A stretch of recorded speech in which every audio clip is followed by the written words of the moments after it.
নমস্কার বন্ধুরা, আমি এসে গেছি বাংলা ব্লগ নিয়ে। তা আজ অনেক দিন পর আবার একটা ভিডিও নিয়ে আসলাম নতুন। তো আমি এখন কলকাতায় এসেছি, কারণ আমাদের রান্না পুজো আছে। তো 16 তারিখে রান্না আর 17 তারিখে পান্না, মানে বিশ্বকর্মা পুজোর দিন পুজো, আর আগের দিন রাতে রান্না করতে হয়। মানে রাত্রে সারা রাত, মানে ভোর হওয়ার আগে পর্যন্ত রান্নাটা করে নিতে হয়। তো এসে গেছি। আর মা যেহেতু বয়স হচ্ছে, শরীরটা খারাপ ছিল, ভাবছিলাম আসবো না এবছর, কিন্তু মা তো এখন পারে না, তো সবাই মিলে আমাদেরকে করতে হয়। তো আমাদের রান্না করতে হলে, যাদের রান্না পুজো আছে তোমরা তো সবাই জানো যে নখ কেটে মাথা ঘষে তারপর রান্নায় হাত দেওয়া যায়। তো আমি বাড়ির থেকে নখ টখ কেটে আর মানে মাথা ঘষে স্নান করে এসেছি, কারণ রান্না। আর আমি আমার দিদি রান্নাটা করবো, মেন বদ্দি আর আমি। আর এখানে প্রত্যেক বছরই সোনালি, শোভা, আমার ছোটো মামি, তারপর সুকন্যা, এরা প্রত্যেকে কি এরা কাটাকুটিগুলো করে দেয়, হাতাহাতি অনেক কিছুই করে। আর মাছটা টোটালি পুরো মাছটা মানে আমাদের মানে 25 কেজি মাছ পুরো বেঁধেছে হচ্ছে সোনালি, আর হচ্ছে বাদ বাকিটা আমার বদ্দি। তো আমাদের 9 হাঁড়ি ভাত হাঁড়ি চাপানো হয়েছে। আর সবার প্রথম যখন রান্না করার শুরুতেই প্রথমেই আমাদের এই দেখছো মেটের হাঁড়ি, মা তো এটা আমার দিদি বসালো। এখানে এই যে ভুজ্য রেডি করে প্রদীপ ধূপকাঠি জেলে স্বস্তির চিহ্ন দিয়ে তারপর এই মেটের হাঁড়ি, এটা হচ্ছে মেন হাঁড়ি, এটা মায়ের মানে মায়ের হাঁড়ি, মা মশার। এই হাঁড়িটা আগে বসাতে হবে, তারপর রান্নাটা শুরু হবে। তো এইটা আমাদের গ্যাসে বসিয়ে দিল, জোকার টোকার দিয়ে শঙ্খ বাজি উলুধ্বনি দিয়ে বসাতে হয়। তো আর এদিকে মাছ ধুচ্ছে মামি, ছোটো মামি, এইদিকে মানে সুপর্ণা, শোভা আর সোনালি। আর পুরো মাছগুলো ভাজলো টোটালি সোনালি, ওই বড় গ্যাসটা নিয়ে এসেছিলো সোনালি, ওই ওভেনটা, ওইটাই মাছ ভাজা হয়েছে, নাহলে তো রান্না হতে দেরি হয়ে যাবে। আর ওইদিকে দুটো ওভেনে আমি রান্না করছিলাম।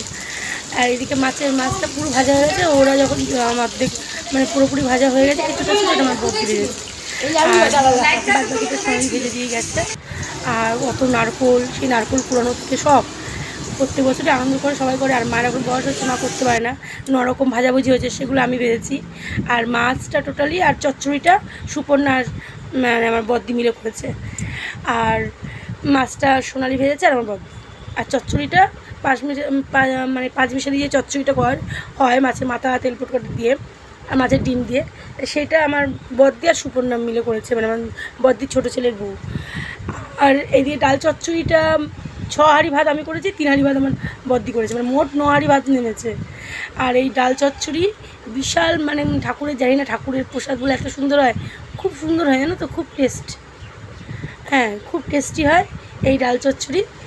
আর নারকোল ছাই দেখেছো, ওই নারকোল ছাই আমাদের নিয়ম করতে হয়।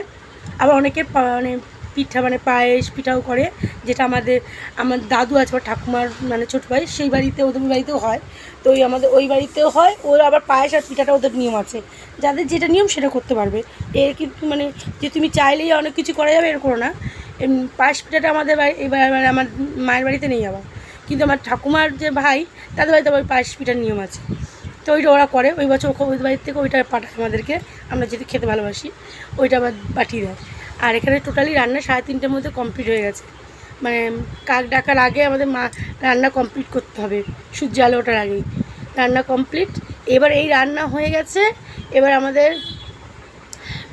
মানে আবার সেই প্রদীপ ধরিয়ে শঙ্খ উলুধ্বনি দিয়ে এই রান্না যে আমাদের হয়ে গেল কমপ্লিট, মাকে জানিয়ে তারপর রাখতে হবে, মানে এই যে মা আমার বদ্দি নমস্কার করবে, শঙ্খ মানে ধরিয়ে দেবে। আর জানো তো রান্না করার সময় কথা বলতে নেই, ওই জন্য ভয়েসটা আমি পরেই দিচ্ছি, কারণ রান্না করার সময় থুতু ছিটকাতে পারে, এই জন্য রান্নার সময় কথা বলতে নেই। ওই জন্য যারা রান্না করে তখন চুপ থাকতে হয়, সেই জন্য তখন আমি ওই জন্য জাস্ট একটু ভিডিওটা করে নিয়েছিলাম, একটু করে, পুরো তো ভিডিওটা করা যায় না তখন রান্নার সময়। আর ওই জন্য যতটুকু পেরেছি আমি ভিডিও করে নিয়েছি, করার পর আমি পরে ভয়েস দিলাম, তোমাদেরকে এটা শেয়ার করলাম, কারণ শেয়ার করতে মানে যতটুকু পারি আমি তোমাদের কাছে শেয়ার করি। তো এইগুলো আমি যে রান্নাগুলো হয়েছে একটু করে দেখাচ্ছি। আর সব তো এই দিক উপরে নিচে সব আছে, তো সব তো আর দেখানো যায় না, কিছু একটু করে দেখানো হচ্ছে। তো এই সারা রাত, তারপরে আমরা একটু রেস্ট নিলাম 1 ঘন্টা, তারপরে সকাল হলে মা আবার পুজো দিল, তখন সেটা আমি আর তুলতে পারিনি, কারণ তখন আমি একটু রেস্ট নিচ্ছিলাম, শুয়েছিলাম, সেটা আমি আর তুলতে পারিনি, সেটা তোমাদেরকে দেখাতে পারলাম। কারণ আমাদের মানে এই যে পরের দিন স্নান টান করে আবার আমাদের পুজো হয়, কিন্তু ওই যে কাশফুলের ডাল, যেটাকে আমরা কাশফুলের ডাল, মা মনসার ডাল, এগুলো নিয়ে উনুনকে পুজো করতে হয়, মানে যেগুলোতে রান্না করা হয়েছে সব কটাতে পুজো দিতে হয়।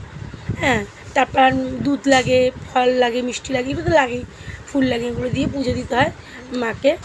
পুজো দেওয়ার পর তারপর সবাই পান্তা মানে পান্তা খাবে। তো আমাদের সারা পাড়ার সবাই নিমন্ত্রণ থাকে, আর সবাই আসে, শুধু সারা পাড়া না, সবাই আমাদের আত্মীয় স্বজন আছে পুরো সারা পাড়া, কেউ পাড়া রান্না করবে না, সবাই এই পান্তা খাবে খাওয়ার জন্য, মানে মামনসা হাঁড়ি ভাত খাওয়ার জন্য সবাই একটুখানি মানে মেটে হাঁড়ি ভাত মিশিয়ে দিতে হয়, আগে তো অন্য হাঁড়িতে ভাত দিতে হয়, আর মেটে হাঁড়ি ভাতটা একটু একটু করে সব ভাতের সাথে মানে সবাই যখন আসে ভাতে দিতে হয়। আর যতক্ষণ থাকবে প্রসাদ সবাইকে দিতে হবে, এতে কোনো নিমন্ত্রণ লাগে না। আমাদের তো আগে আমার দাদু বলে গেছিলো, আমার ঠাকুরদা, নিমন্ত্রণ করবে না, যতক্ষণ প্রসাদ আছে যেই আসুক দেবে। কিন্তু এখন তো নিয়ম হয়ে গেছে, কেউ নিমন্ত্রণ না করে কেউ কারোর বাড়ি যায় না, তাই মানুষ করে।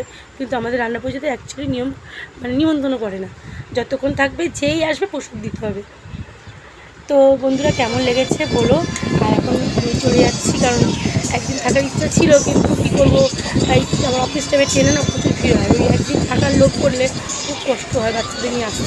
তাই জন্য আমি আর থাকলাম না, পরের দিন করে আমাদের খাওয়া দাওয়া থাকে, তো আমি আর থাকলাম না। তো আমি চলে আসছি ট্রেনে করে বাড়িতে, খুবই ক্লান্ত। তো কেমন লেগেছে বন্ধুরা ভিডিওটা অবশ্যই কমেন্টে জানিও, আর ভালো লাগলে একটা লাইক করে দিও, কমেন্ট করো, শেয়ার করো, আর সাবস্ক্রাইব করো।